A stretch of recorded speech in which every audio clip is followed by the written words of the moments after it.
मध्य प्रदेश विधानसभा में नेता प्रतिपक्ष उमंग सिंगार ने 2023 के विधानसभा चुनाव में बड़े स्तर पर वोट चोरी का आरोप लगाया है। उन्होंने कहा है कि सिर्फ 2 महीनों में प्रदेश में 16 लाख से अधिक नए वोटर जोड़ दिए गए हैं, जिससे कांग्रेस को 27 सीटों पर कम अंतर से हार का सामना करना पड़ा।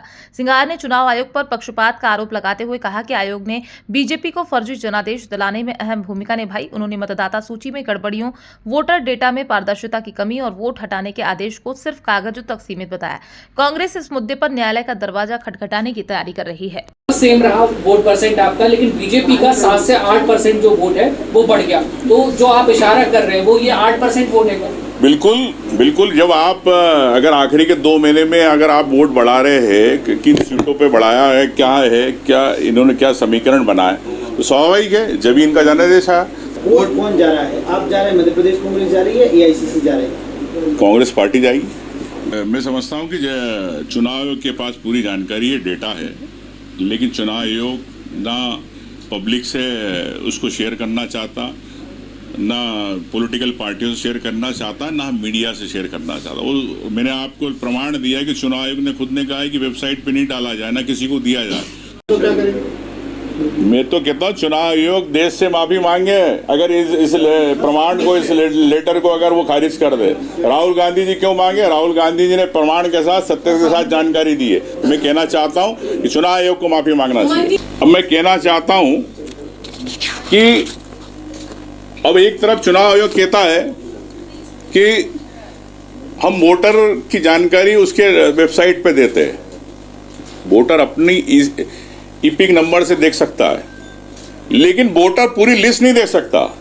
अगर राजनीतिक पार्टी देखना चाहे या कोई आम व्यक्ति पूरी वोटर लिस्ट अपने बूथ की देखना चाहे तो वो चुनाव आयोग नहीं देता। चुनाव आयोग ने सुप्रीम कोर्ट में कहा कि डेटा ज्यादा होता है, फोटो ज्यादा रहते, इसलिए हम नहीं दे पाते। लेकिन आप राजनीतिक पार्टी को दे सकते हो, जो चुनाव लड़ रहा, जो उम्मीदवार है उसको। मेरा ये कहना है कि बीजेपी की ऐसी कई वेबसाइट्स है, वो सरकार की वेबसाइट है, प्रधानमंत्री आवास योजना, जन जीवन मिशन, उज्ज्वला योजना, इन सब वेबसाइट पे आप डेटा डालते हो विद फोटो के साथ, तो वो वेबसाइट आपकी हैंग नहीं होती है। आप चुनाव आयोग के लिए जब आम जनता वोट डालना चाहती है तो उसको विद फोटो आप देना नहीं चाहते हो, तो आप आपकी ब्रांडिंग के लिए जितनी की योजना है उन वेबसाइटों पे आप डल जाते हैं फोटो, लेकिन चुनाव आयोग वोटर लिस्ट नहीं देना चाहती। स्पष्ट रूप से इसमें मांग है कि सरकार वोटर लिस्ट को फ्रीज करे, कि जब आपने दावे आपत्ति का दिन आखिरी दिन होता है, जब उसके बाद जो फाइनल सूची बनती है पार्टियों को दिखा के, राजनीतिक पार्टियों को, उम्मीदवारों को दिखा के, उसके बाद आप उसको फ्रीज करना चाहिए। आप आखिरी 24 घंटे तक जब वोट डलने वाले रहते, जब तक आप उसके अंदर नाम जोड़ते रहते हो, जब कैंडिडेट के पास आती है, उम्मीदवार के पास आती है, पोलिंग एजेंट को जब देते हैं तो उसकी वोटर लिस्ट अलग होती है, और जो आपने 6 महीने पहले निकाली वो वोटर लिस्ट अलग होती है।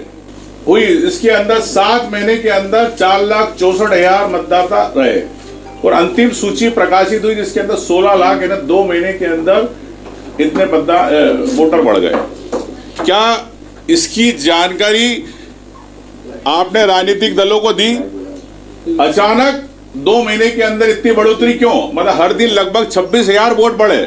नेक्स्ट, सिर्फ आरटीए में हमने जानकारी मांगी तो चुनाव आयोग ने कहा कि हम डिजिटल डेटा नहीं रखते, हम जानकारी नहीं रखते, जिसमें कि स्पष्ट है कि चुनाव आयोग का नियम 32 में स्पष्ट है कि आपको 3 साल डेटा रखना है। ये चुनाव आयोग की दूसरी गलती। इलेक्शन कमीशन में जानकारी मांग रहे, इलेक्शन कमीशन जानकारी देना नहीं चाहता। इलेक्शन कमीशन की गरुड़ा ऐप है, गरुड़ा ऐप कौन चला रहा, किस कंपनी की है, क्यों आपने थर्ड पार्टी को दी, उसकी जानकारी देना नहीं चाहता। इलेक्शन कमीशन कहता है कि हम डिजिटल डेटा रखते नहीं, जबकि इनके रूल के अंदर है कि 3 साल रखना है। इस सब बातों को लेके हम कोर्ट जाएंगे, ये हमने तय किया। कार्यकर्ताओं का एक बड़ा नेटवर्क है मध्य प्रदेश के अंदर। सबकी भावना होती है कि मेरे को भी पार्टी में आगे मौका मिले, आगे पद मिले, तो स्वाभाविक बात है हर व्यक्ति की इच्छा पूरी नहीं की जा सकती। तो